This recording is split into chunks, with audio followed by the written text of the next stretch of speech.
Our June 7th Planning and Zoning Commission meeting. This is the first time we have met, second time we've met in person, first time we've had everybody here in person in a while, so it's kind of fun to see everybody up here. Like to welcome everybody in the audience. Like to especially welcome Knutson, our soon-to-be new secretary. Before we get moving, I'll let Hunter stand up, and if you don't mind doing the introduction, we can do a formal swearing in or whatever the process happens to be. Yeah, we're gonna wing that, because I forgot to look up that process. This is Knutson. She comes to us from Washington, state of Washington, been in Fairhope for 3 years. Really happy to have her on board, already making her presence known. So she started with us last Tuesday, so this hasn't made it a full week, and we're throwing into minutes and happy as all get out to have some help and have her specifically. So I have been your interim secretary for a few months. I'm ready to give that hat to someone else. So if y'all would please, I think it would take a motion in a second, just like our cases, to appoint Allie as the secretary of the Planning Commission. I move that we appoint Allie to Board Secretary. Second. Secretary. All right, any further? All in favor say aye. Aye. Any opposed say nay. Allie, you couldn't do a worse job. You're not very big shoes you're following, I promise you. I have already directed that if she needs to say, ask someone to repeat that, please do. Everyone but Art. Everybody but Art, yeah.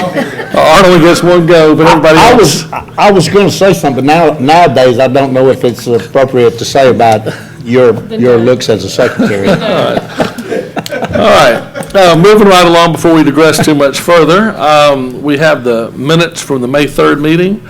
Are there any changes that need to be made? If so, let me know. If not, I will accept a motion to approve as submitted. Make a motion, we approve the minutes as submitted. Second. Any further? All in favor say aye. Aye. Any opposed say nay. Minutes pass unanimously. First item on the agenda is SD 21.11. This is a subdivision request for a 64-lot subdivision. The property is 51 acres, and it's located on the east side of County Road 3, a half mile south of County Road 24. All right, Mike. Good evening, Commissioners. Mike Jeffries with the City of Fairhope. As he said, this is the Fairhope Downs subdivision. The owner applicants are Amesy and Eileen Sherling. SE Civil is the engineer of record for the project, and it's a 64-lot subdivision on the east side of County Road 3, about a half a mile south of County Road 24. It's currently unzoned, but does fall within the City of Fairhope's extraterritorial jurisdiction, or the ETJ. It has been reviewed for compliance with Fairhope subdivision regulations. On the map, highlighted in blue on the left, is our zoning map. Obviously, with it being unzoned and no zoned property in the near vicinity, it is void of color, indicating unzoned. On the right is an aerial image showing that it's predominantly farmland. This subdivision is comprised of several different currently existing parcels. The preliminary plat on the screen shows a general layout, common area, a non-jurisdictional wetland in the center, a detention pond located on the east side of the property, and there is a 5-acre parcel that is going to be a remnant parcel that is not included in this subdivision.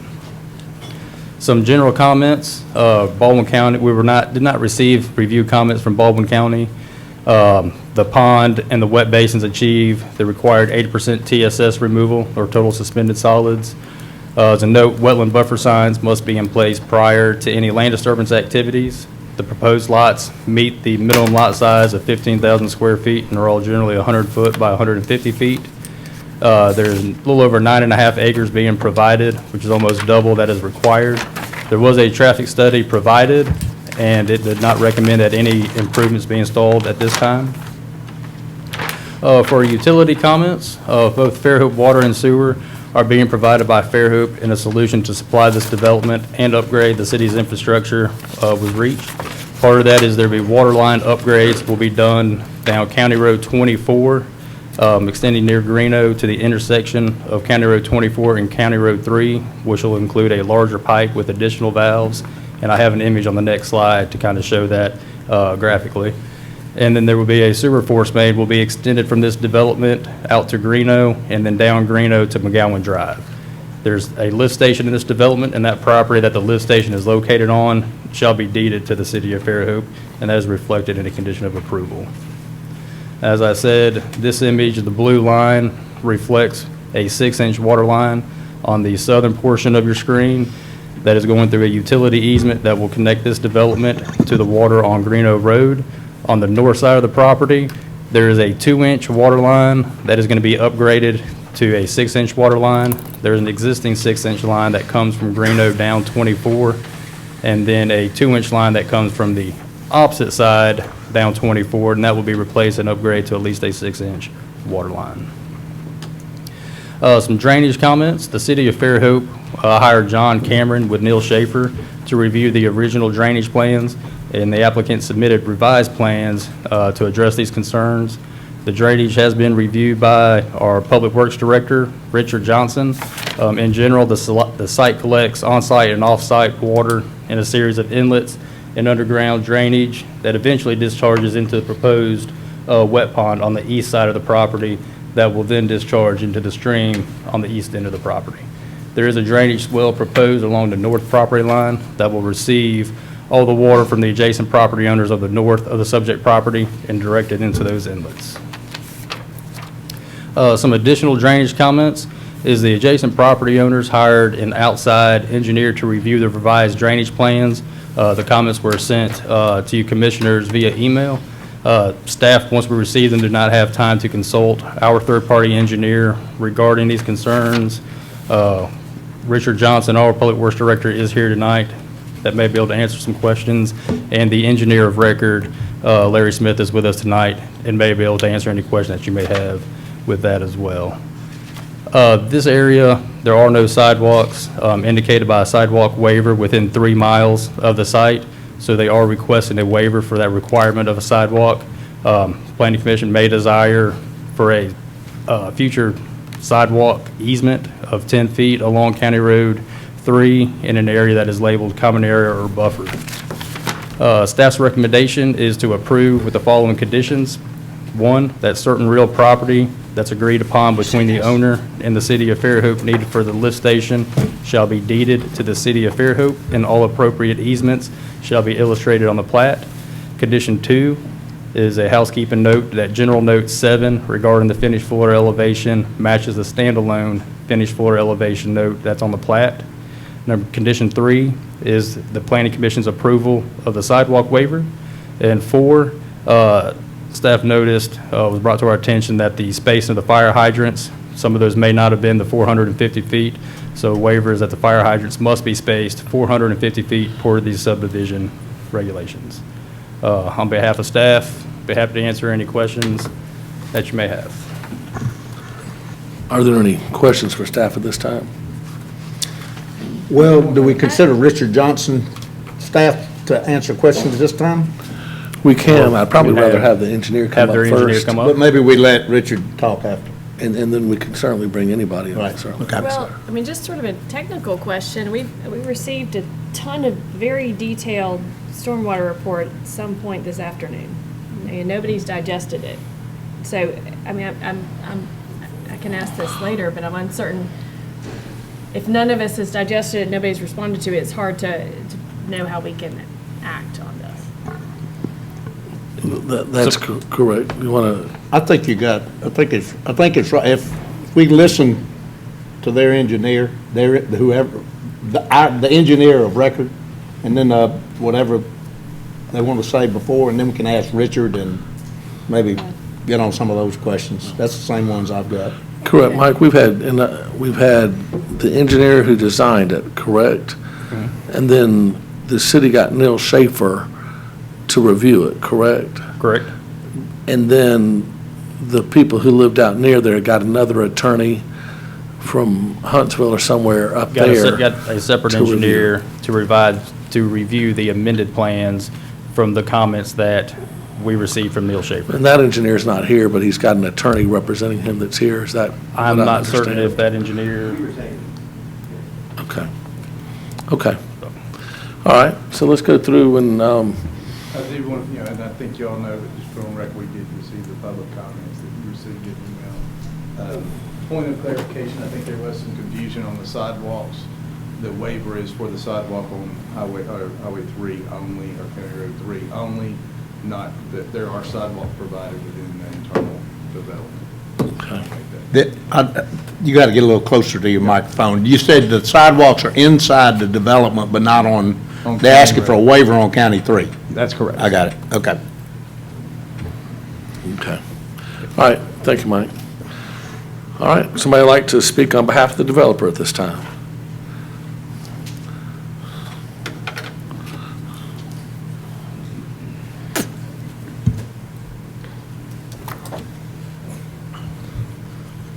Hey, my name's Larry Smith. I'm civil engineer for the project.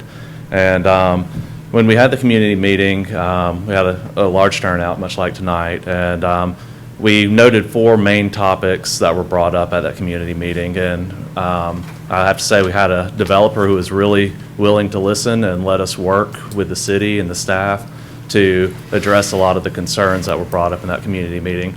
The first item that was brought up was traffic. We had a traffic consultant look at the existing roadway, look at the impacts of the development, and determine turn lanes are not warranted. The second item they brought up was the septic system that we were originally proposing.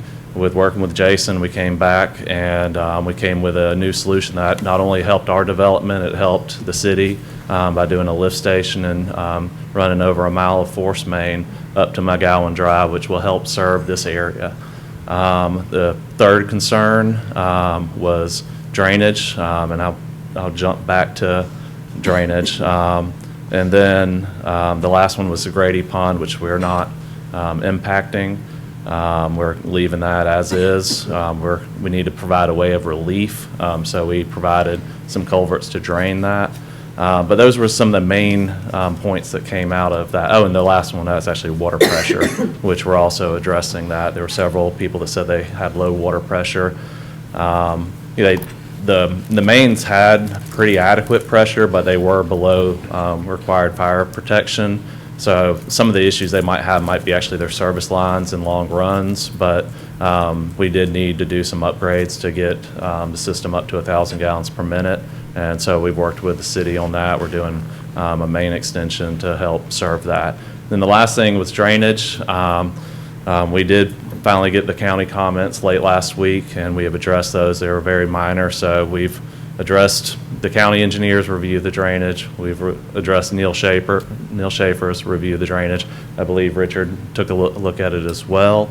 And then today I received the drainage comments from their engineer.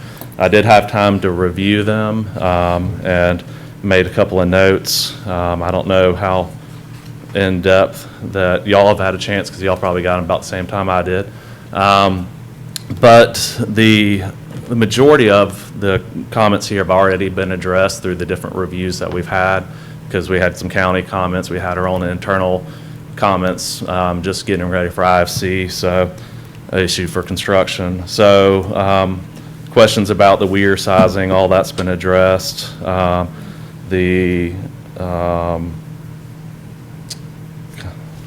If you want, I can go down line by line. Does that help y'all? Or do we No. get into in-depth? Did y'all get the first of all, did everybody get a chance to read it, think you understand it? Does it?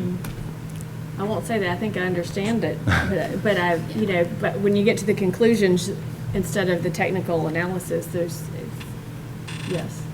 Okay, do you have? I mean, That would be- ultimately, the majority of these items have been addressed. The only item that would be lingering, but ALDOT's already signed off on it, is there is one culvert that we could look at further. ALDOT's fine with it. They said they have capacity, and so they're not concerned about it. But the culvert going underneath Greeno Road, if we look at what they're saying, where their numbers came up with, I didn't have a chance to double check their numbers. I looked at our numbers and we come up with different numbers. But I could look at that closer, but they didn't provide me their drainage map area to compare it to our drainage map area to see where the difference is. But it's all revolving around the 10% rule. And so. The 10% rule seemed like the big thing to Yeah. clarify. So- There were different drainage catchment areas. Yeah, so we come up with two different drainage catchments. Ultimately, it's an ALDOT culvert that would have to be analyzed right there to see where we talked with Michael Smith early on the project. He said he wasn't concerned about it. So we haven't done anything more. We can look at it. We can make that a condition of approval if that makes y'all more comfortable to do that and submit it to the city engineer and Neil Schaefer for their concurrence. But that's the only thing that really stood out in this that hasn't been addressed, if it needs to be addressed. I just didn't have time to redo drainage areas to compare, and I didn't have their drainage area to look at to see where they came up with their numbers. I have Yeah. ours, but There was a freeboard issue for overtopping a weir they were concerned about I'm going to misstate it, but there was just like a few inches to, it would survive, or it would not overtop, but there was only like a few inches of freeboard. yes, there's 0.36 feet freeboard. There's no regulation in Fairhope for the amount of freeboard. I mean, we can put some spot elevations around the top of the berm to fix that. Normally, you want to be around a foot. When we were when we had Neil Schaefer's comments, we had a lot of changes. The pond actually grew bigger. We did a lot of changes to make this pond work with our design and what Neil Schaefer wanted to see. And so the pond grew. Like I said, we can add another 6 inches around the dam. It's a 10-foot wide dam, so if we put a 6-inch spot going around the top, it would alleviate that concern. So it's got a very large outlet control structure. It's not going to overtop in the 100-year storm event, but there are tolerances that over time sedimentation might do it. So there's reason for freeboard, but there's no specific guidance for how much freeboard you have to have. Larry, the question I had, what's the difference in the drainage basin calculations? And y'all, I think it says y'all had 1,094, and what's that? Where did that? I mean, certainly that's to me would be the only question that I would have about whether or not. We have our drainage map where we came up with it. They didn't provide one within this. Yeah. And so, I mean, I just need to see where they're coming up with their drainage map, and where we are. Like I said, our study point is on the other side of Greeno Road, and I think that's the difference. And that's when we talked with Michael Smith to see if they had any issues or any concerns with that one culvert, and Michael Smith of the county. ALDOT. ALDOT. Yeah. Okay. So, he didn't, we sent him over our information, he didn't have any concerns, so that was our study point. And I think that's the difference. Where do y'all get what program do you pull your drainage data off of? For doing a downstream analysis, we use this LiDAR topo from Baldwin County GIS. Okay. Yeah. We have their shape files, and I use it pretty good bit too. Yeah, so we pull that in for doing an overall drainage basin study, but for our site, we use ground run topo. Okay. All right, thanks. Any further questions for the developer? All right. Thank you, Larry. Thanks. At this time, I'll go ahead and open the public hearing. We have quite a few people in here. We ask that everybody would keep their comments to 3 minutes. Normally, if there's an attorney representing people, we'll have some leniency and give that person a little bit of extra time. But just please understand that, because we do that, don't need to stand up and say the same thing again and again. Once it's been said, we've got it. We listen. So, we just need to give all of the different projects we have tonight plenty of time and consideration as well, even though this is a rather short agenda tonight. But I'll go ahead at this time and open the public hearing. If anybody from the public wishes to speak to SD 21.11 Fairhope Downs, come ahead. And just whenever you come up, please state your name and your address for our new secretary, please. Good evening, Commissioners. My name is Will Anderson. I represent various homeowners that are adjacent to the proposed subdivision and have concerns regarding flooding issues, drainage issues, water burden, things of that nature. And they can talk about their personal experiences and concerns separately because some of those properties already flood without the addition of development next door. And so they can explain that to you. David Daniel also represents them. He apologizes for not being here, but he had another grandchild, and so he's taking care of that right now. We did retain an engineer, Mr. Hinchy, out of Huntsville, and he reviewed the materials that were submitted to us by Mr. Simmons and Mr. Williams right when they were prepared, I guess, which would have been June 2nd. And we actually provided a letter having that been reviewed by our own engineer the following afternoon. So we had a short turnaround time, and we got it done just over 24 hours to try to get it to you so you all would have time to process it. Unfortunately, it seems like some of you just got it this afternoon, but it was submitted on Thursday, so I would like you to know that. And some of the drawings within the submitted plan that was given to us last Wednesday were dated 5/19, so even some of those were extremely recent. So we were in a time crunch. If we had more time, we'd probably have some more details for Mr. Smith to review. And I would like to note that I have the utmost respect for SE Civil and Larry, so we'll just consider my guy another third-party review. I wanted to point out, and it is pointed out in the report, that Article 5, Section F, Stormwater Standards, Section 7A regarding detention and retention facilities notes this: the purpose of stormwater retention and detention is to protect downstream properties from increases in flood heights due to development. That is the purpose of that provision. So it's of utmost importance that it be adhered to. If there are any questions that are asked that are legitimate, they be pursued, investigated, and followed up on.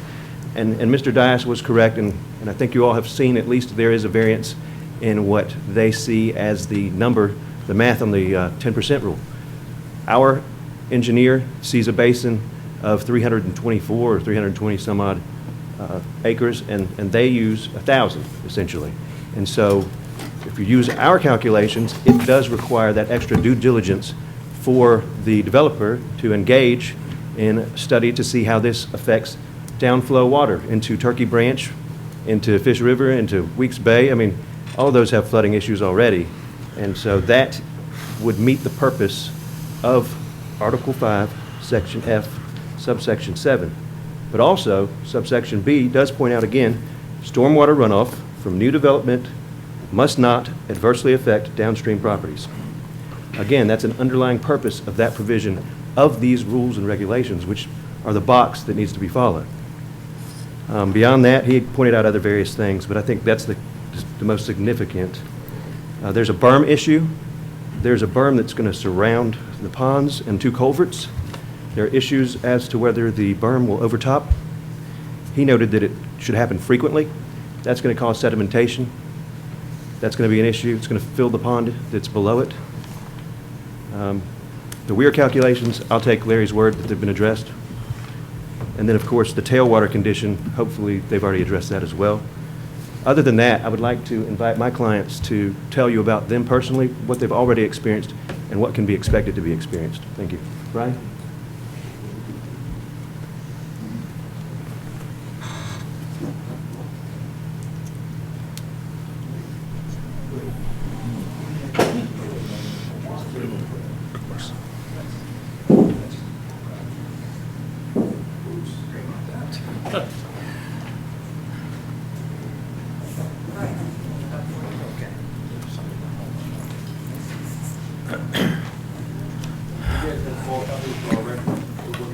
Yeah, this isn't, good evening, I'm Brian France. I live at 14748 County Road 3, adjacent property to the proposed development.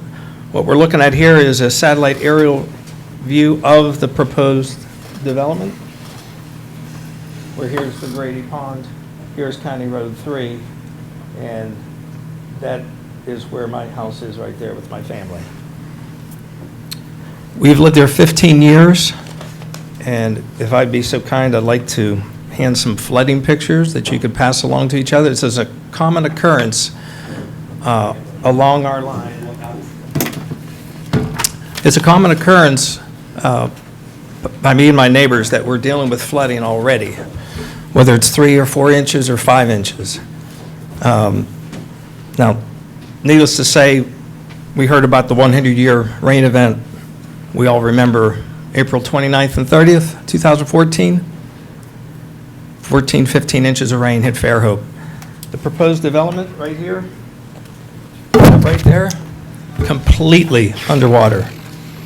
By the end of that day, when I woke up the next morning, the water was gone. It all went downstream, and we know what happened from there. The flooding Magnolia Springs and what have you. So, again, we have water issues, and it causes erosion. Those are some photos just, again, over the past several years. So our attorney has mentioned the drainage issue that we're challenging. We also have a water pressure issue. That is a real issue. It reared its ugly head 2 months ago on April 10th, after we had some serious rain and flooding. 6 o'clock in the morning, woke up, had no water pressure at all. Called the utility company, said, we can't do anything. You have to call Fairhope Police Department. So I called them, had water pressure at about 7:10 in the morning. About 8 o'clock, my wife says, I'm seeing fire trucks down our road. And this house here got hit by lightning. It was a 4-alarm fire. They went to their water line, could not get any pressure. It was a separate water line. We got water back at 7:10. At 8:15, fire truck showed up. They had to bring in a water tanker, and they're still dealing with major damage from that. So that's a water pressure issue. That's real life. It happened just 2 months ago. And we have others here that will talk about water. One of the other issues that we have is traffic congestion. I know a study was done, and maybe it was done during COVID times when people were working from home. But I can tell you, living there 15 years, what we all have to think about is when you bring in 64 homes, 64 families, 128 cars minimum, not counting the teenagers that are driving to school, whether it's Fairhope High School, most likely, that there's going to be issues at the intersection of 24 and 3, at the stop sign, and certainly at 3 and 98. And this board, the city, has to be open-minded to the fact that most likely a traffic light's going to end up at 24 and 98. It's a very dangerous intersection there by Barnwell Storage. I take it all the time. People are speeding coming down from the north. People are speeding coming up from the south. People are coming across in 24, and you got a light pole right there that blocks your vision. So you bring in people that don't know the traffic patterns, I mean, it's going to be an increased risk. I know that we've waived the sidewalk on County Road 3, but we believe that should this development go through, a sidewalk needs to be considered. I mean, you're going to have people that are in this subdivision that are going to want to go out on County Road 3, ride their bikes among the dozen bicyclists that are there every day, the horses that go up and down the road. You are either on County Road 3 or you're off. There's no sidewalk, the berm is broken. So that's going to be an issue that we see. And that's all I have to state. I need to ask you a couple of questions. Yes, sir. I'm looking at a topo map of where you're saying your house is. Yes. And where this subdivision is located. Mm-hmm. How is it that the water runs uphill to get onto your property from this particular piece of property? How does it run uphill? Yeah. You're at about a 73-foot level, and this property starts at about a 70. Well, I can tell you, when I stand on my back deck, I can watch the water flow coming from this property right under my fence at about 5 to 6 knots. And I've got video, drone video, and I would be glad to present it to you, Art. Well, I guess, and the question is it coming off of 3, or is it just coming out of this? I think it's also part of the public waters that are coming down Section Street also. So what we probably got is an issue with drainage on 3 in addition to Yes, whatever. exactly. Okay. The one thing that I want everybody here to understand, you guys live in an unzoned area of Baldwin County. I'm going to give you the spill that I give every time we get one of these. You've been there. Zoning has been available to you since 1981. 1981. There were a number of us that undertook zoning back when it was first enacted district zoning, and there are a number of zoning districts within the county. Without protection of zoning, you don't have a choice about what goes on next to you. You can end up with a car park, you can end up with a wrecking company, you can end up with a fertilizer company or anything else. You have no protection. This is not a zoning issue tonight. And so if you're not willing to take, as a community, you're not willing to take it on yourself to help yourselves, there's really nothing that we can do in terms of whether they are allowed to do a subdivision. If it meets the rules and the regulations, there's nothing we can do about it. And so zoning is the thing that enables you to dictate the density and the types of developments that will occur within your community. So I just would encourage you to come on, really? You can't come up here and expect Planning Commission in Fairhope and an extraterritorial jurisdiction to cover your backs for something that's been available since 1981. So I'm sorry, I'm not being anything but just telling you how it is. Excuse me, though, Art, we're talking about flooding, drainage, has nothing to do with zoning. I understand. This water flow that's coming, that's flooding our yards, is only going to get worse. You put in a subdivision. We're not against development. Well, there are Bring in times, some other kind of development. what you also need to understand is in a subdivision that would be approved or disapproved by this commission, that they have to take into consideration their water retention and their release. They've got to do it. Perhaps what they may be doing will be beneficial to you. Maybe it will. I don't know. You've got another. If Adams Homes- Wait a minute. yeah. You've got another engineer, but there's one in the city, apparently one in the county, and one with the developer. And this is what's going to ultimately come down is, well, what are we going to do about the differences in opinions? And that's for just in a little while. So I'm not debating about the water. I'm just trying to tell you that there is a chance that maybe, although it sounds ridiculous, but maybe by them dealing with the water that's on this property, it may help you. There may be another issue that you need to think about too, and that is that the county needs to do something about County 3 and the drainage along County 3. I mean, when was the last time they cleaned the ditches? Yeah, we don't know. I mean, we got to get to the root of the problem Okay. because Well, it's I just also going to impact Thought that was whatever something that I development needed to put is out there permitted. before everybody got up and thought that we had something else in the Appreciate pocket that. to control it. Thank you. Any questions from anyone else? Thank you. Anybody else wish to speak to this item? Yes, ma'am.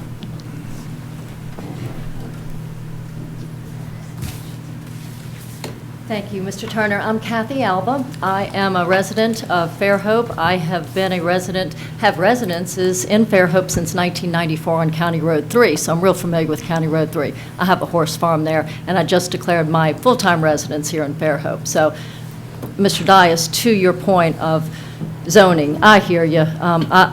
It would be nice to get some sort of overlay or something like that, but right now, what I've done is research what is Planning Commission, what do they do, what are you supposed to do on behalf of us, even ETJ, and it says very clearly, you got to look after our health, our welfare, and our safety. So some of these issues have to do with that. So we are going to you as our last appeal. If staff is going to approve it, the subdivision, because the boxes are checked, and there's some question as to whether the boxes really should have been checked or not, okay.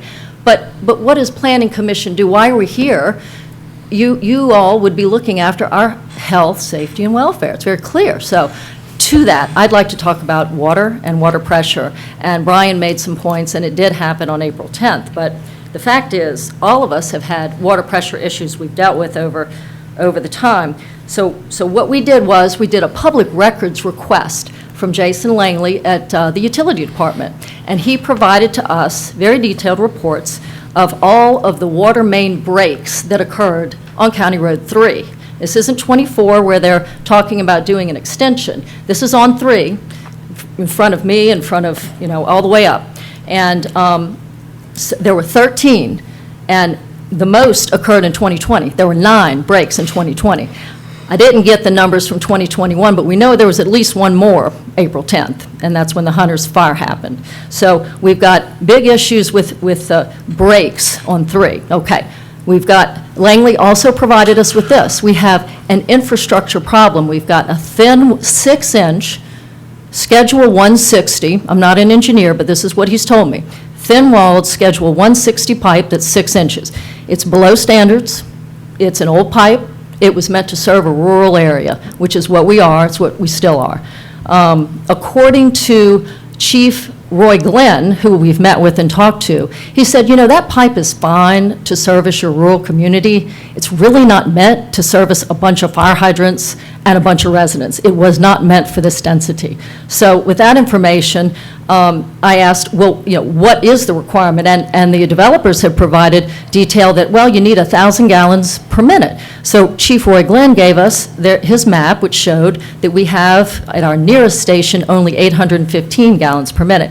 I'm still confused where they show a blue line connecting from our failing County Road 3 line down 24, how that's A, going to fix our failing pipe, it's not, and B, how that's even going to change our water pressure on 3. It's not. We still are going to have 815 gallons or less if they're diverting all this water to 128 residents or however many that they'll be living there.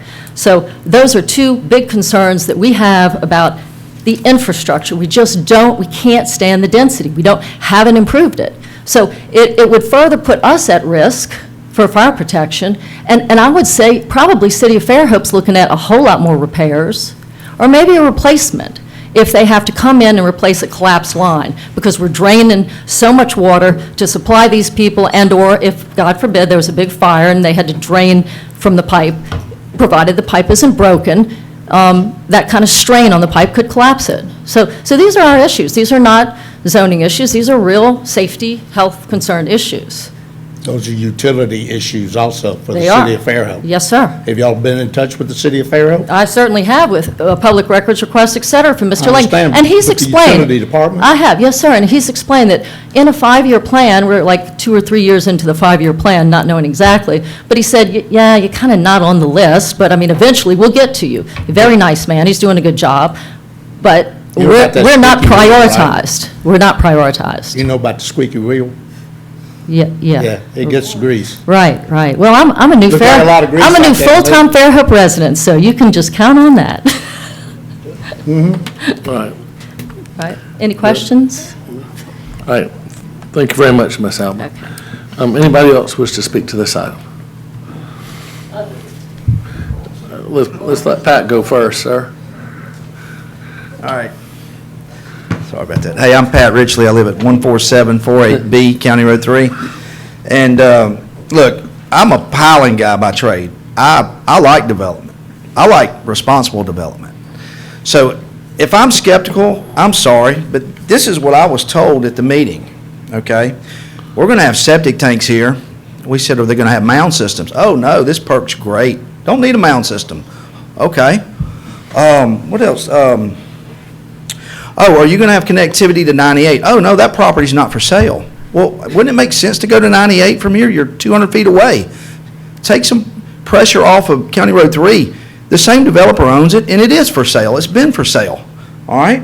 Another thing was, if you have any questions or anything, sure. I gave them my email. I gave them my phone number. Question the berm. Nothing. Got nothing from them. Okay? So I'm sorry if I'm skeptical, but I am. I don't know if these numbers are real or not.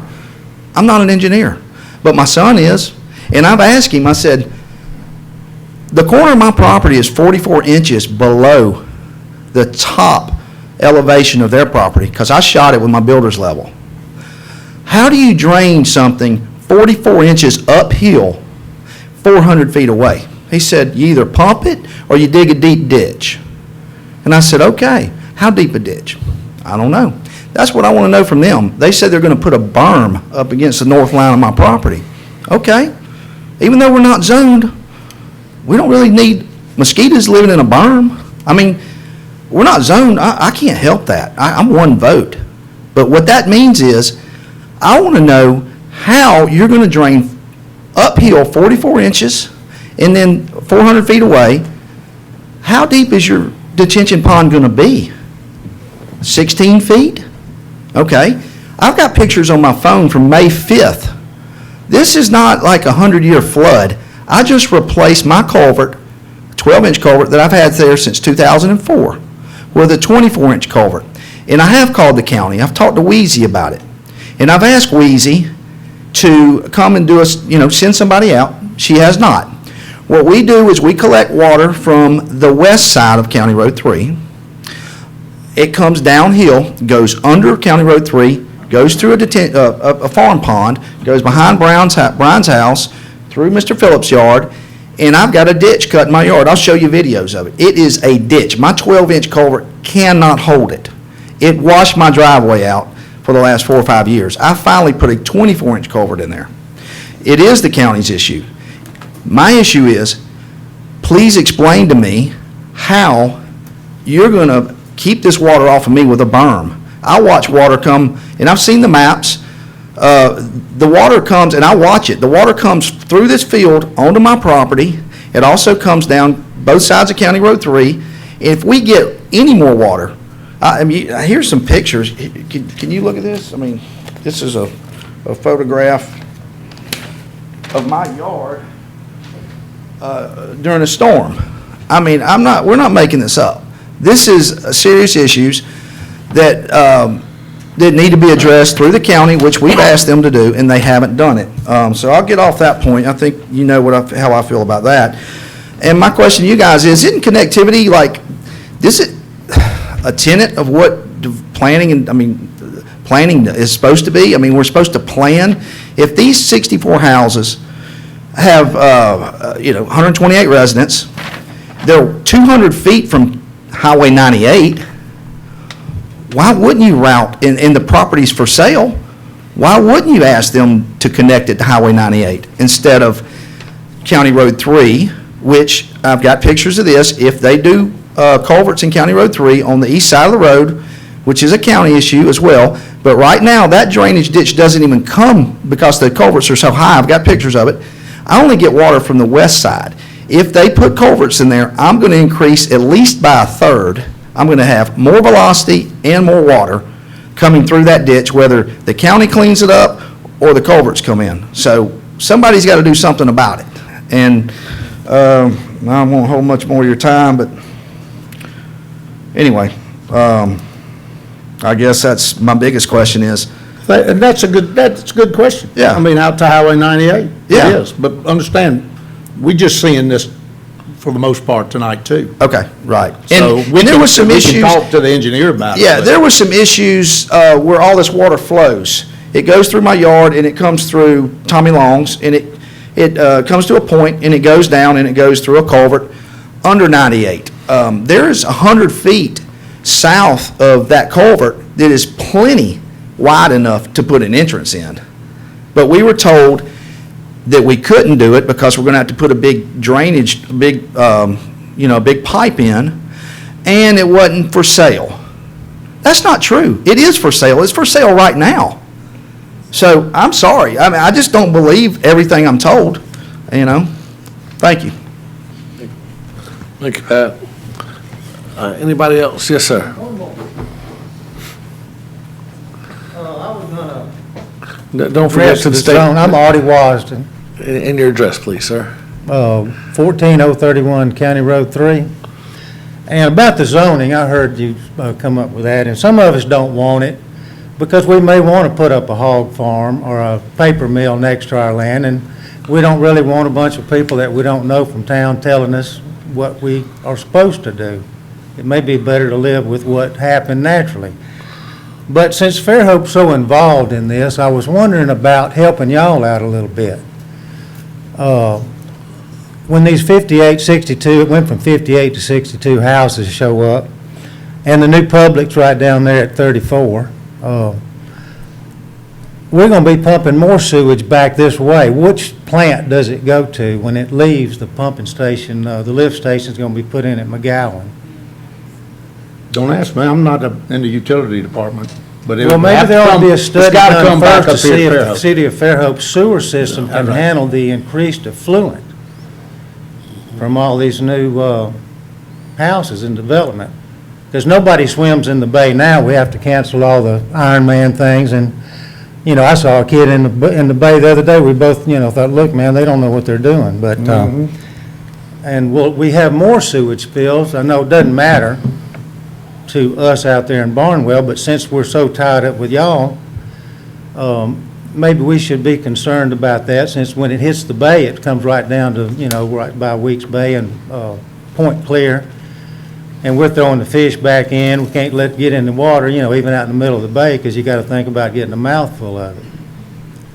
So my question is really, what happens to all the sewage and effluent that goes back from these new developments that y'all are going to be approving one after the other once this gets started? It goes to the Fairhope sewer plant. Right. Well, it's not working good. There's major overflows at every rain, and there's planned dumps that happen. Yeah, most of the overflows are being worked on right now. So we It's don't need not- to worry about It's that. not the sewer. It would be really Department of helpful. It might if be a you could good address- study before we jump Just a into this minute. thing to see what you might have to do with some of this money besides planting flowers up and down the street. It would be helpful if you would To speak fix the, sincerely and without sarcasm, and then we can actually address a comment and do something productive. We're all Well, here I'm as trying to be volunteers. productive here, You're not being use quite sarcasm. I'm sarcastic. trying to It's help just the not city of helpful. Fairhope. Right, and let me say something, there was an issue that was brought up by two of the commissioners that I served with back years ago. One was a retired admiral from the United States Navy, and he was a nuclear submarine captain, and the other was the general manager of the Sears Tower. Both of their IQs well over double mine, which doesn't necessarily mean a lot, but I assure you they were pretty intelligent, Was the maybe triple nuclear mine. captain here in Fairhope?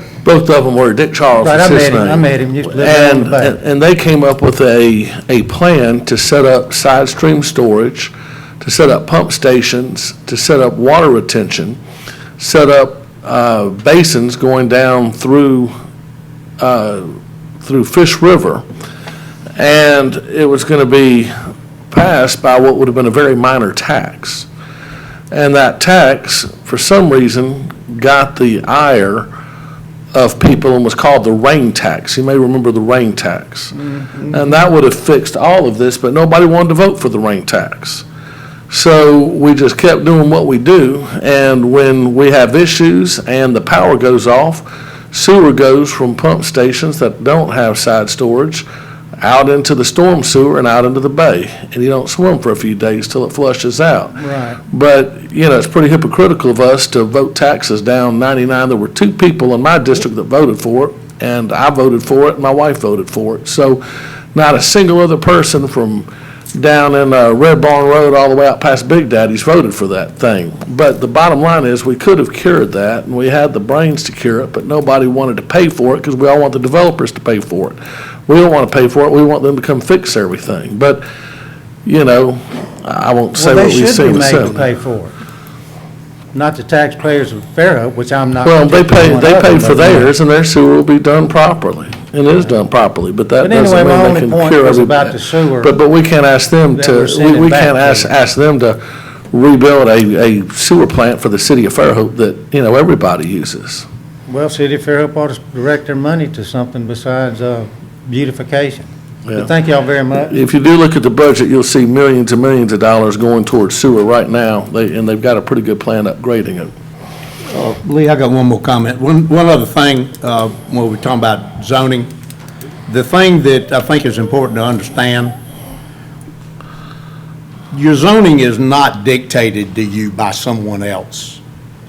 Baldwin County zoning is district-wide. You vote. You vote on whether you want to have zoning or not. And if it passes, then the community provides the people to sit down and work with the county planners to develop their own zoning plan. Now, what I will tell you is this, so it's not somebody telling you what to do, it's you trying to work yourself through your neighbors to do something that's beneficial for your community. Dadgum. I mean, we've all done it. I did it in Montrose, I did it at Point Clear, and I spent 16 years on the Baldwin County Planning Commission helping Magnolia Springs and all the rest of them. So it certainly is doable. Now, what I would end up doing, I'm not belabor the point, but the point is this. You've got an area, this 62-unit subdivision that's proposed. this right now is proposed. Well, if you had zoning, there are all kinds of single-family zoning or rural zoning classifications that are available within the county. You can have, maybe this would be an R1 site. R1 is one unit per acre. It wouldn't be an R2 or an R3 site. But those are the futures, and if you're thinking about your community down the road, you think this is bad right now? Go out on Highway 181 and ride up 181 and check all that out. Go all the way to Daphne and Spanish Fort, go up Jimmy Faulkner Boulevard and look at what's going on there, and down south of Foley. I'm telling you, get ready, but you can help yourself. And all I can say is our job here is to treat everyone fairly, not to do for one that we don't do for all, and not to set a precedent that we carry on forever. And as long as we do that, if it meets the rules and the regulations, we approve it. If it doesn't, then it's denied. So that's kind of the end of my story for the Thank you, Art. And that's our, looking at going forward, because there have been a lot of issues that have been brought up here tonight that are within the zoning purview, i.e. connectivity and That's right. water runoff and things that are very legitimate that we do need to look at. But Art does make a good point about going forward. You can come up and speak, sir. The public hearing is still open. Ladies and gentlemen, my name is Mike Sochet. I am going to be a Fairhope resident because Kathy and I are engaged, but I have been coming here for about 3 years. I live in St. Tammany Parish, Louisiana. We have many growth and many zoning issues and planning issues, and I'm a developer by trade. My address, yes, you can put the same address. I think Fairhope is incredible. It really is. When I exit 98 and I come down Section Street, in my opinion, and Art, to your point, and Kathy and I have discussed this with Mayor Sullivan. I know there's some folks in the audience here that are scared of zoning. Personally, I'm not. I understand the benefits of it, and you're right. You sit down, you annex, or you get out of the ETJ, you annex into the city, and you come in at a certain thing. In my opinion, this area of Fairhope is Section Street. It's when you come off of 98, it's when you re-enter 98. This area is a diamond in the rough for this community. It's a diamond in the rough for a different type of Fairhope, for another type of Fairhope. You have an incredible downtown, probably one of the most vibrant downtowns I have ever seen in a small city. And this area here is, in my opinion, is a gem. There are issues with this subdivision. You've heard it. Drainage, I've seen it because we live right across the street. Traffic, Section Street down in this area, all the bikers use it. Horses get out. It is a rural area. There is no reason why this project, if it's approved, can't go to 98. None at all. And it would benefit, it would keep the particular presence of Section Street in a situation where it could be, the future could be, doing an overlay in this particular area, let this project, if it's approved, go out to 98. We don't like the project, but that farm pond that water goes through, talk about downstream issues. Detention is for downstream. These folks have an upstream drainage issue. That water can't get through here, and it's a lot of public water. It's not just private water from these homes. So I would ask y'all to seriously consider these concerns on the water, the sewer, the traffic going out to 98 versus and let this community, let these discussions about how South Section Street can be a new area of Fairhope, a different area of Fairhope, maybe equestrian-based, very high property values occur in those particular types of communities. Thank you. Thank you, Mr. Sochet. I appreciate that, those comments, and I think that's kind of getting at what, Art is saying. If you all look at doing, going forward, any kind of zoning out there, you could have 3-acre minimum lots and, developing that way, and that would be a beautiful area down there and keep from getting the density too high. We're having a lot of areas with density, and normally you like your heaviest density near some commercial areas, like right by the Publix, and the further away you get, the lower the density. the higher density you want within walking distance of your shops and your roads, et cetera. And you do make a very good comment on connectivity. That's one of the things that when the city planners come and talk to us, they say connectivity is something that we need to be the most careful about because it's what spreads the traffic out and keeps from having jams. And even though connectivity always hurts somebody and there's always a person that is not benefited by it, that it benefits the whole tremendously. And we always are, reminded of that whenever we have consultants come in. But I appreciate your comments. I'll go ahead and close the public hearing at this time. And if first, Larry, if you could come up, I had a few questions I wanted to ask, and then I think Art wanted to ask our city engineer a few questions. But 3 items that we heard resoundingly. One was of the current water pressure coming down County Road 3. One was the depth of the retention pond and how to keep the water from jumping the berm. And then finally, on the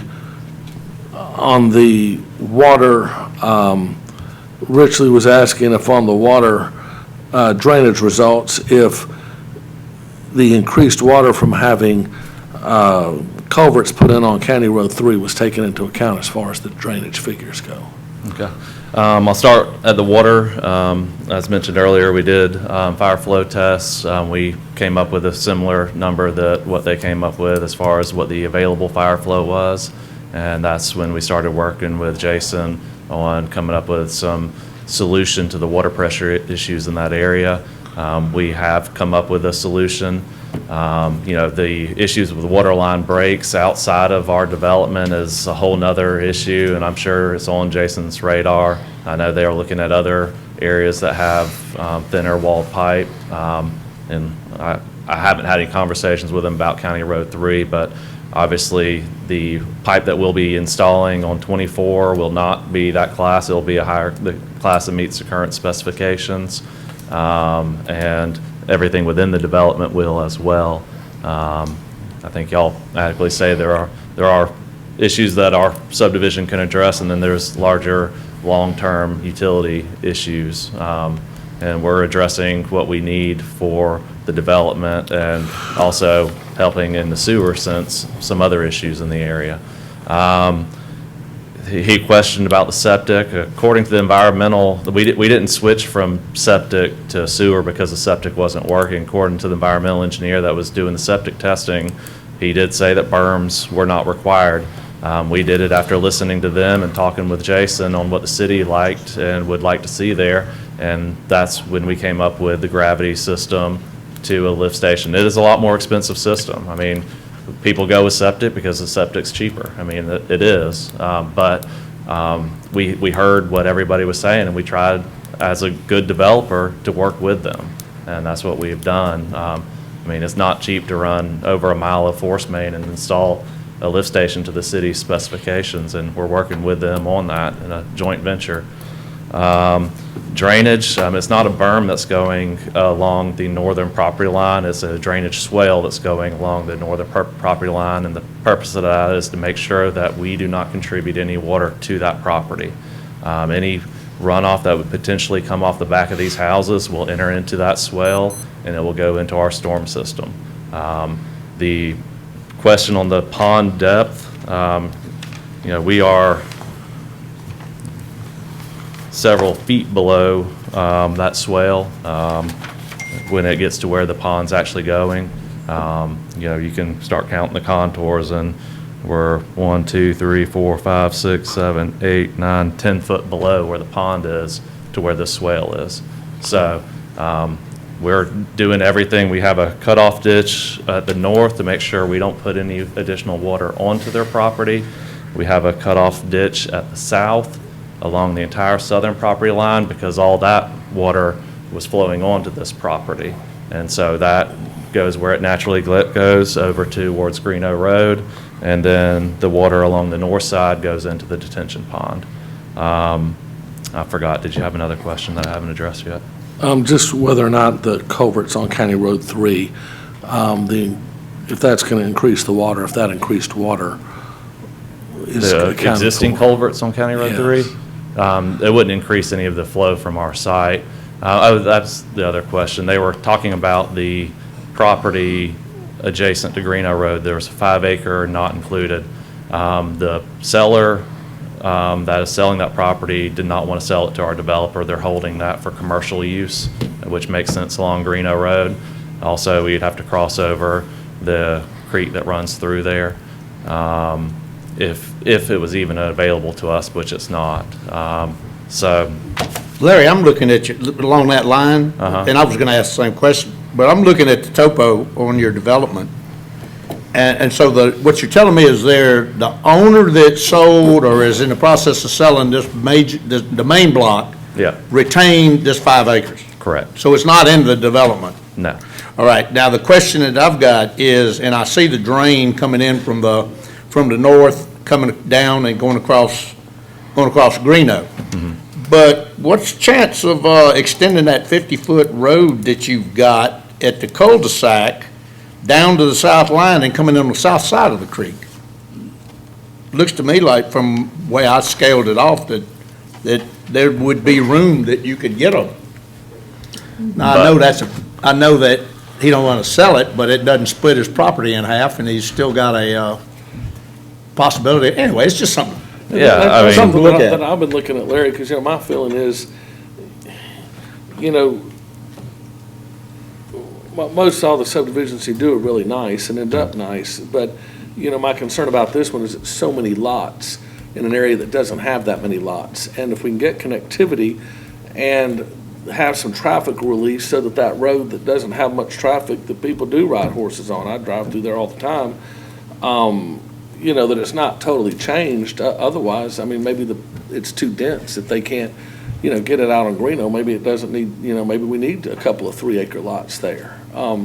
Is kind of what I'm looking at. But to me, if that connectivity, just like Art said, go, it doesn't have to be straight, just curve down and take the property line, and you're not talking about a whole lot of land, and whoever develops the property, it might be nice for them to have people to be able to get to their, somebody put a little restaurant there or something as the population does increase out there, people can kind of come in from the backside, and it might, be a nice thing where it doesn't really cost them that much on. I don't even see where you lose lot 53 if you do it the way I've got it drawn on here. It makes lot 53 a little bit smaller, but it's just, I'm not telling you to do it. I'm just asking the question. It sounds great if we had the ability to, it's just, from what we're told, it's not an option to have the 5 acres on Greeno Road. And so. But I'm not telling you to get the 5 acres. Instead of leaving the 5 acres, get a 50-foot easement. Is the owner here? The owner, I don't believe they are, no. Well, who wants to? What's the easement already provided for sale? For the city? We have a easement, Through that property already? yeah, we have an easement through the property for the utilities, which is a 20-foot easement. Where is it? It's the middle. where the water and sewer, or the sewer. Now, where is it on the plat? It's Coming coming the off the backside of the cul-de-sac. cul-de-sac? Coming off the backside of the cul-de-sac. So he can't do anything with that easement. That's coming off of 98. It's coming off 20 feet? 20-foot easement, yes. And taking anything but money, buddy.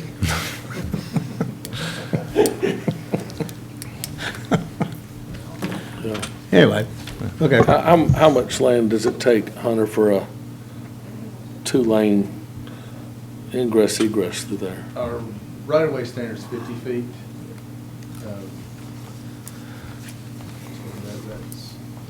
That could be included with the utilities, so 20 foot there. The paving's 24. Yeah, 2 lanes, curb gutter, is going to be at 24, 25 feet, then what's that, So 24, 25, and then 20 foot for the utilities. The right-of-way requirement is 50 feet long. 50 feet, Mm-hmm. which is what your internal streets in the subdivision are. That's right.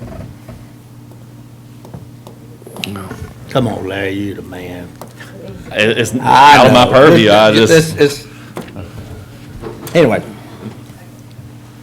we can stub a access easement over to the 5 acres, and That way, when the 5 acres develops, we can continue on.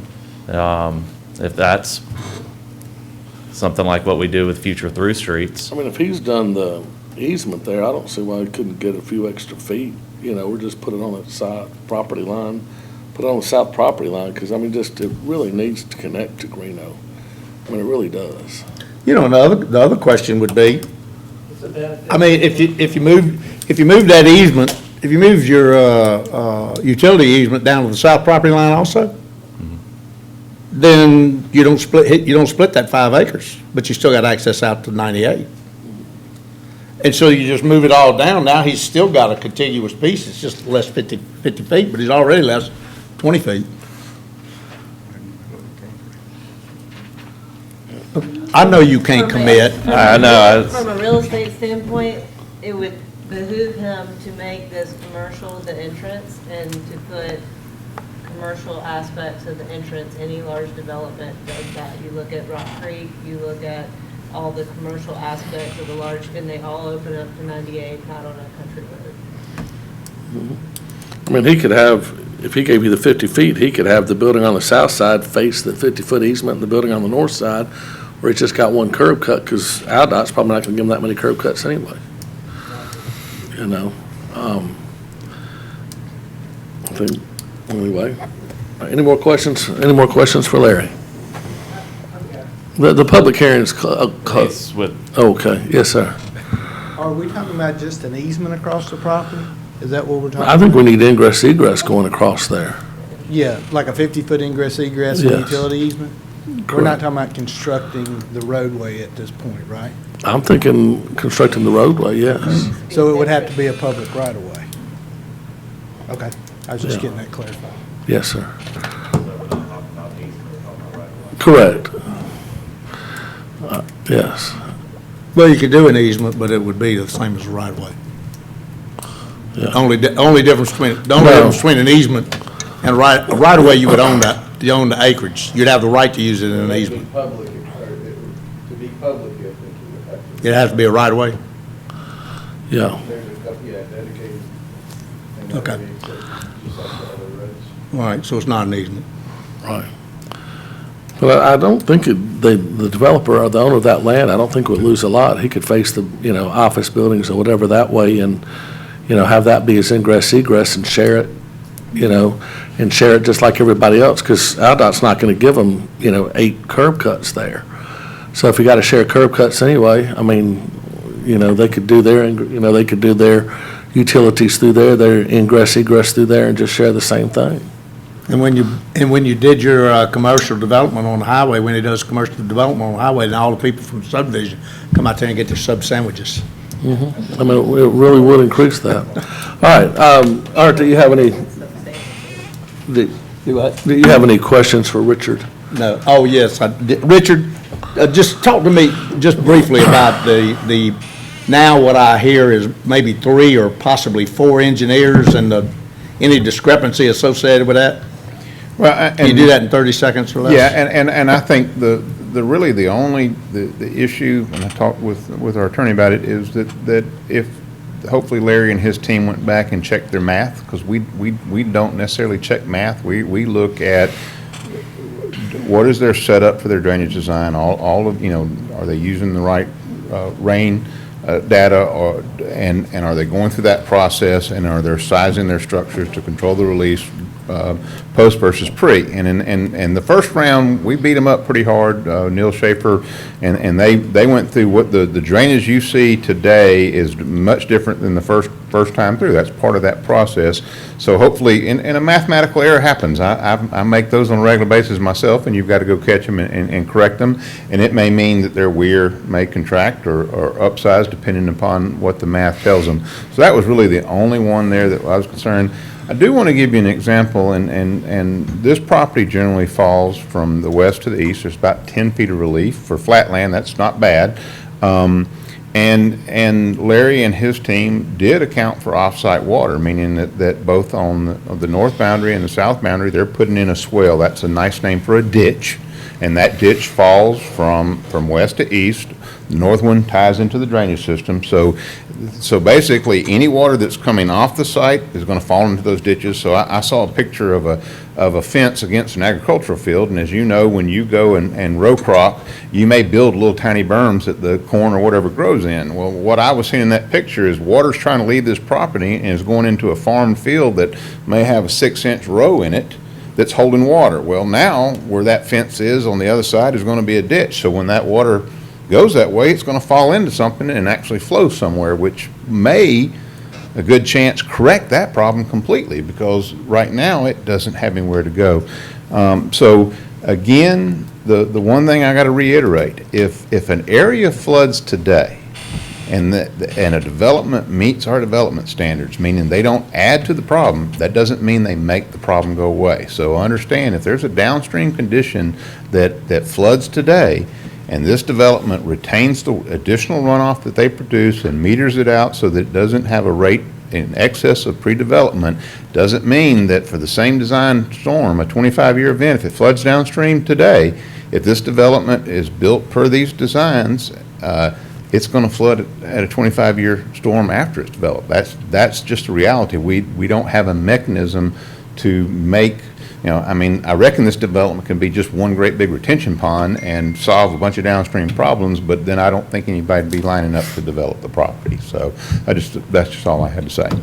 Okay. But is the elevation correct on that ditch though, by that field? I mean, doesn't, I thought it increased. I got confused by that whole commentary. I can tell you that the profiles of the ditch have good profiles that allow, Larry, remind me, they were 1%-ish, so, and 1% on flat land, that's a pretty good ditch fall right there. So, no, I didn't see any issues there. And I think, the key thing is that I am convinced that the standard of care to make sure that they're accounting for their water that is a result of the development of this property is being captured and controlled by the system that they're proposing to build. Okay. And Larry, the water that's going to serve this subdivision's coming in off of 98, not 3? Or it's coming in off 3? We have connections on 3. Okay. Thank you. All right. All right, commissioners?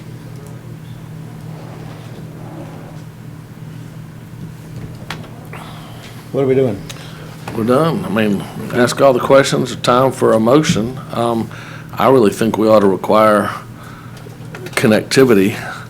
The same owner owns all the land, and to say, hey, we're going to sell this, hold this back, and, I'm not. I think, I got a motion for you. connectivity is something that's very, very important. I don't see where they're losing a lot, because they're going to have to ingress, egress off of, onto 98, and, having the connection, having a shared connection there, I see how it can be done. But it's going to be a matter of the developer meeting with the 5-acre guy and figuring it out.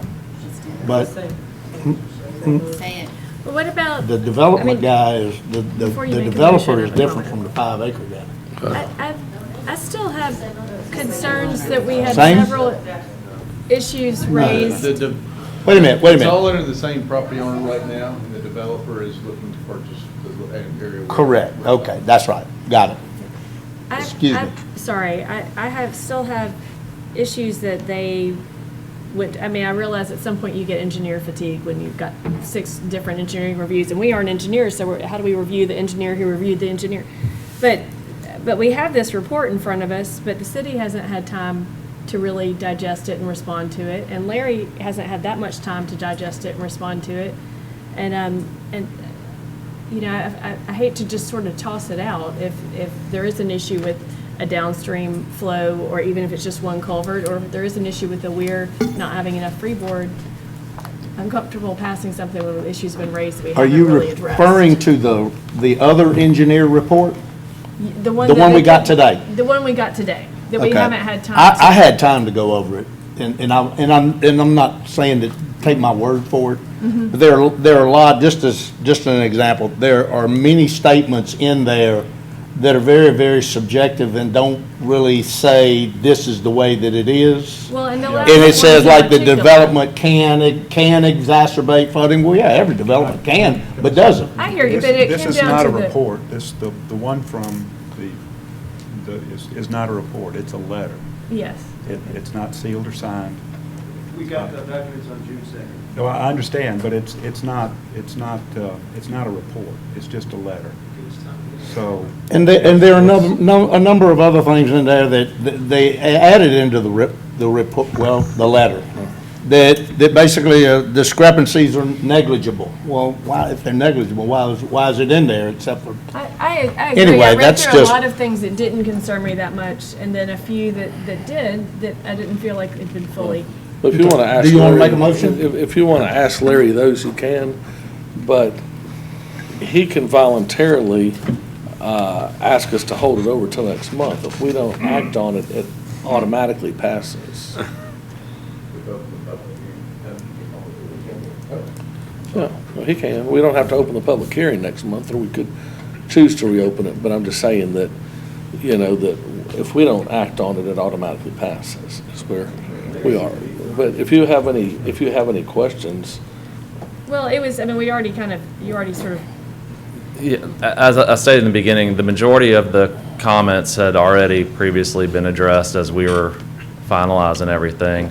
And I also want to point out that this will not be the city's last swipe at this. We will be submitting for a land disturbance permit where they're going to make sure every I is dotted, every T is crossed. And so if we need to add that one culvert in there, because that's the only thing that I really see. AlDOT said they're good, but if we want to make sure that everything is kosher versus what AlDOT says, then we can do that one culvert and submit that with IFC plans that will be submitted when we actually go for a land disturbance permit.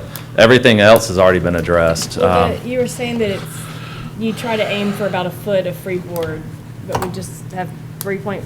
Well, no, we had actually already taken that into account. That's one of the things that already been addressed. I was just explaining what their comment was. We'd already put spot elevations around the berm.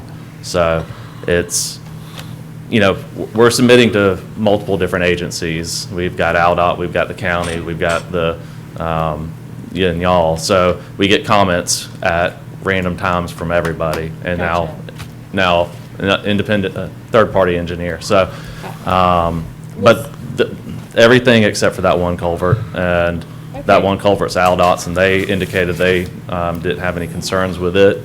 We can look at it if y'all would like us to. I think you should look at that, because that might relieve some of the upstream. Well, it's issues. existing, it's an existing culvert. It's not whether the culvert works or not. It's just looking to see if we have increased the rate of runoff to it. It's so close to our property, just this year, if I want to, I guess I got a little technical.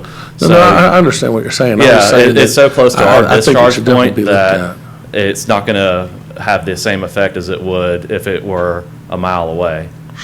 Because you're looking at the timing of two different peaks and where they would overlap. So that's why AlDOT wasn't concerned about it. That's why we weren't concerned about it. And we did our study point right there on the other side of it, because it's so close. It's gonna mimic what our hydrograph already says.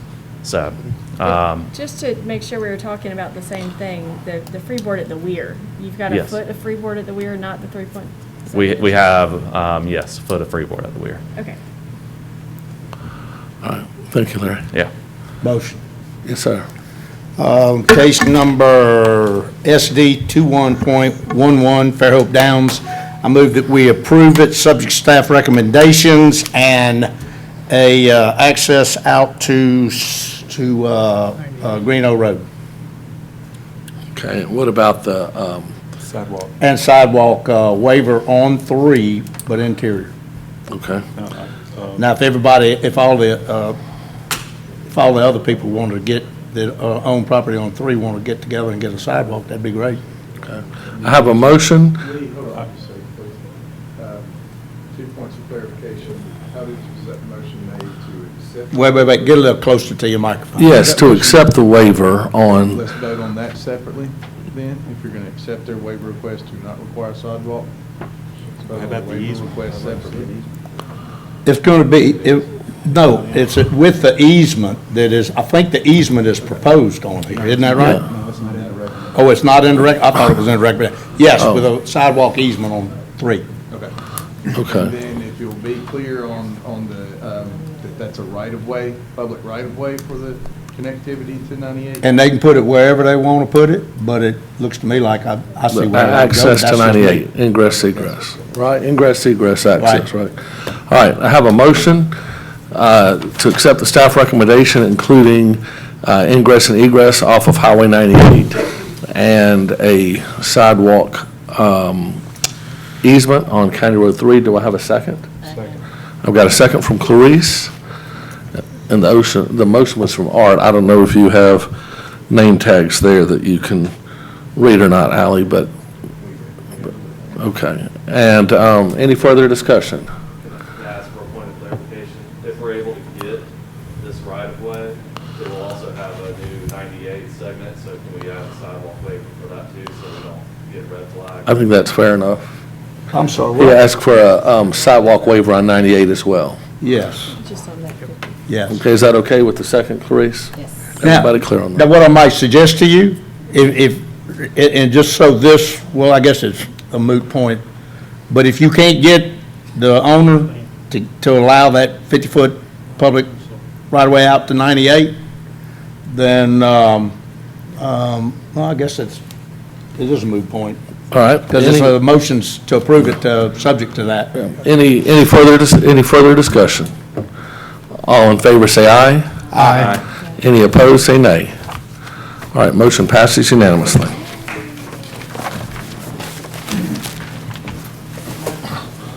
All right, next item on the agenda is 21.32. We'll wait about 2 minutes for the, do it clear up. Turn off my microphone. Snapped. I was like, okay, you handled that better. I just. Come over here, what?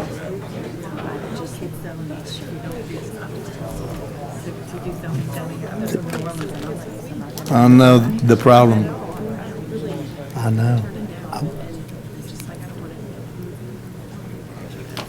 I understand. Baby, 1981, you know 1981? Yeah, how long ago that was? In 1981. All right, if we could keep moving, please, if y'all don't mind, taking the conversation outside would be great. Except for you, Art, you got to stay inside. You want me to speak up? No, I said, take the conversation outside, except for you, you got to stay I thought inside. you wanted me to run them out, because my voice is so quiet. Bringing up the rain tags, that was a much better response than in person. Yeah. Soothing. I was able to muster. All right, Samara? All right, this is SD 21.32 Windmill Professional Park 4-unit MOP project. This is the request of Larry Smith on behalf of, Wait just a minute, we got. to Larry, shut do you the mind door. shutting that door back Close that there? door.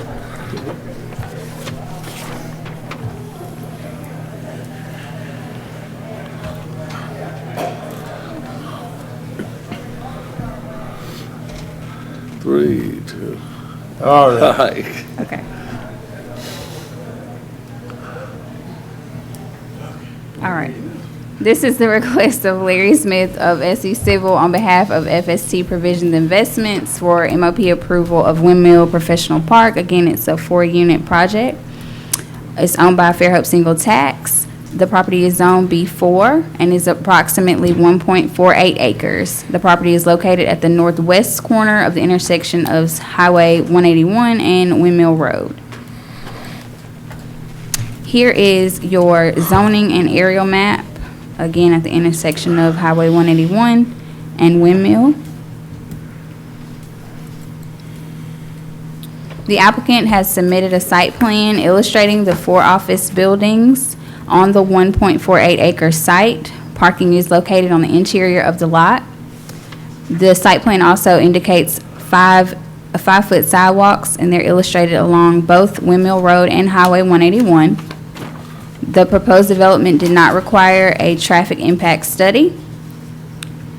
The site plan illustrates compliant green space, and there is going to be a barbecue pit as an amenity, and that is going to be on the west side of the property in between the two office buildings. Utilities. The water, sewer, and gas will be provided by City of Fairhope. Electrical services will be provided by Baldwin EMC. Fire hydrant is located at the corner of Windmill and Highway 181. A detention pond is currently illustrated at the northwest corner of the property. It should be noted that the Planning Commission did recommend approval to City Council for the rezoning of the adjacent L-shaped property in May. That case is pending and has not yet been approved, and buffers may be required if that rezoning is not approved. Lastly, landscape. Staff finds that the landscape plan did not provide adequate landscaping to screen the parking lot, and as a condition of approval, additional parking screening will be required. Staff recommends approval of case SD 21.32, subject to the following conditions. Number 1, final landscape screening for the parking area along Windmill Road shall be reviewed and approved by the Director of the Planning and Zoning Department prior to the issuance of certificate of occupancy. And lastly, the current zoning requires a 10-foot buffer where adjacent to residentially zoned property. A buffer has not been provided because the adjacent property has been recommended for approval to be for zoning by Fairhope Planning Commission, and that was case ZC 21.07. The rezoning has yet to be approved by City Council. A buffer will be required if ZC 21.07 fails to be approved by the City Council. And that is all that I have, unless you have any more questions. Thank you. Any questions for staff at this time? Thank you, Samara. All right. Larry, this is your deal, isn't it? I like the barbecue grill idea. Well, y'all might not know this, but David loves grilling out. So when they said we needed an amenity, and Hunter y'all should do like a barbecue grill. Our eyes were like, yes. We actually had a cookout for the company. Which night or which afternoon do y'all cook? Man, we'll have a grand opening. We'll have y'all all there whenever we I'm finally looking move for in. maybe like every Friday afternoon, about 4. So Mary, can we clear out a little bit of that landscape buffer so we can have a view of We might need some additional seating and We need to plant, your buffer needs to be some hickory trees. Yeah, Smoking it down in every once in a there. while. Yeah, this is our office building. We've had some awesome growth once David and I partnered up, and we're just really looking forward to this. And I just appreciate the staff working with us to get this thing moving forward. If you drive by, you'll see they finally got a slab. It's slow moving construction these days, but yeah, we're looking forward to it and continue working with y'all. I hope you do see the landscape plan and all the work that they've done on that.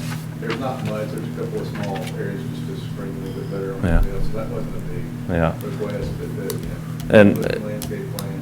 yeah, and what our thoughts were, there was a lot of undergrowth in between the oak trees, and obviously we're saving all the oaks along Windmill. We're using the existing entrance that was already there, so we don't have to disturb the roots a lot right through there.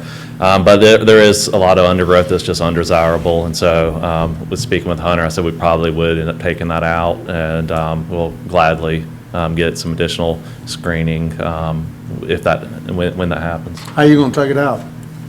How you gonna take the undesirables out? Well, it's more vines and the barbecue. We might miss the first 2 barbecues. We gotta let it season a little bit. There's some good chemicals that'll do it if you brush cut it, and then you don't have to worry about it. Yeah. Doesn't hurt the trees. Did what? I know how to do it. Yeah, the barbecue. All right, any further questions for the developer? Oh, wait, this is a public hearing, is it not? Yes. All right, I'll go ahead and open the public hearing at this time. This is for SD 21.32 Windmill Professional Park MOP. Intersection Windmill Road and Highway 181. Does anybody from the public wish to speak to this? That just kind of leaves air. David, you got anything to say, David? You're kind of staff. And I'm always nervous if I see Eric over there. I'm like, oh, God, what's coming under older new business now? All right, I'll go ahead and close the public hearing at this time and turn this over to commissioners. Mr. Chairman, I make a recommendation, SD 2132 approved, subject to recommendations from staff. I've got a motion and a second to approve, subject to staff recommendations. Any further discussion? And I'll just, all in favor say aye. Aye. Any opposed, say nay. And that was Jimmy Conyers and Rebecca. Y'all have your, if you can. All right. That's all. All right, old/new business, Hunter. Yes. Got y'all for an hour and a half meeting, Thanks, so Larry. I figure I have about 45 minutes that I can ramble on. 45 seconds, yes, you do. 3-minute timer is back on. I do want to mention, and we have some parking discussions that we've kind of had, and especially in the CBD, and we've got some ideas together, but getting feedback is a challenge, and we really need to act a little quicker than, once a month. I talked just before the meeting, and at least 3 volunteers are willing to. I think we can add a 4th without getting, so if anyone else is interested. But I believe Harry and Rebecca and John have volunteered to serve on a parking in the CBD committee and just give us staff some feedback on if we're heading in the right direction. Because there's a lot of big decisions to make, so we would like to ask y'all to establish that committee. We might come back next month and add folks to that from bike ped committees or city council, whoever we can bring together to do that, but to establish it now so we can go ahead and start getting working on it. Are we taking volunteers now? Yeah, and Clarice and Holly and Art, if y'all Yes. would like to join the committee. We can't have a quorum. How many you can have? No, I'm just saying, how many you can have? 4, I believe. Yeah, so that's 3, so one more could be added later, but just saying. And we'll just ensure 3, we'll and then never we have can a add quorum others, for but we could those. definitely not have more than, I think 4 so, would be the committee. yeah. Okay. But if anybody, don't get your feelings hurt, if you want to serve, we can go up to 1 Yeah, more. and okay. And yes, please don't be insulted. We're Yeah. kind of the first ones we, The insulted for what? Not getting asked? well, except for you. You bet your fanny I ain't gonna be insulted. All right, so do we need a motion to establish? Is that a motion? I don't think that's. I think I just do that. I think that's a thing. Couldn't hurt. I hereby appoint Yeah. the parking committee. Yeah. I think that's a, Clarice is interested. yeah, Oh, okay. 4 people. Okay. I'm one of them. Yes. And this Do I is. get the red tickets? I mean, if you're volunteering, I bet the police will allow. I see it right now out of this committee, there's gonna be parking meters out there. 12 store, the rumor, you never know where the rumors go. It might be a All right, so 12-story Clarice, parking garage. Rebecca, Harry, and John at this point, and then If Holly's interested, I'll try. What? Rebecca said if you were interested, she'd trade, because we can only have 4. Yeah. She can't wait. How about, can we rotate? Yeah. How about we appoint a chair for that subcommittee? Okay, And then we can rotate Yeah. regular. all right, is that cool? So if that, All right. John was the first one I asked. John, would you like to be the chair of that? All right, perfect, perfect. All Just right, because the first one I talked to today, John. okay. That- Good deal. Any other old or new? No, thank y'all. I It's a have pleasure to question seeing real y'all. quick. When are we gonna have the meeting with the developers and the architects, like we would have the public meeting? Oh, well, I'll give you an update. There's a couple of meetings. One, we wanted to have that, we were actually shooting for May, but, our staffing has been really short. Ally coming in is going to help that. So we do not have a schedule yet for that. I will say we do have gotten the green light for the comp plan, finally. The council approved that. We are trying to set up a kickoff meeting for that with all the team members, so that'll get started. Comp plan is y'all's wheelhouse, so you're going to be involved through all that. And that's also another opportunity to not only bring in developers, real estate, businesses, but also the general public and I don't have a date for you for that specific meeting, though. Yeah. I just know that was very powerful and helpful when we did that the last, to get everybody on the same, so everybody knew expectations of who operated what, and input from their backgrounds was very helpful. So I really encourage that, and anything I can do to help advertise that, I would like to help. Okay. We'll certainly keep that in mind. And when we get that, y'all will be the first knowing, and as soon as we get that scheduled. So if you have anyone on the development side of things that are, any names, we've got a list, so if you'll get with me offline, I'll kind of tell you who we've got coordinated so far.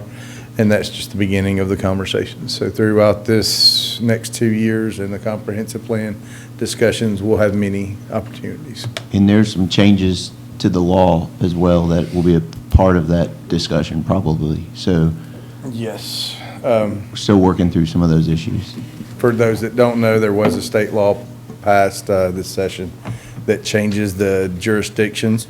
We're not exactly sure where that lands. There's a lot of variables at play right now, so we're all working toward that, getting answers and what's expected of us and what will change, what doesn't. I almost brought it up in the meeting, what the folks here don't know, that I know the one gentleman thinks Fairhope is onerous and allowing these things, but we require at least 100-foot wide lots. If our jurisdiction goes away for that area, which it potentially could, they can build 60-foot wide lots. So add 40% of the number of lots to the subdivision. There's, one thing that That would've been good to bring up. listening to these people today, talk about that, and knowing how many properties, Still zooming. there are within what I would say are the confines of the city limits right now, that are not in the city limits. It just seems there ought to be some way that we could put a group, or a citizen group or whatever, to try to get these people to come into the city, to where we don't have to deal with all of that. In the primary places is either on Dyer Road or out on Fairhope Avenue right there at the traffic circle. Right. I mean, that's just obnoxious. Any other old or new business? If not, I move we adjourn. have a motion to adjourn. All in favor, say aye. Aye. Aye.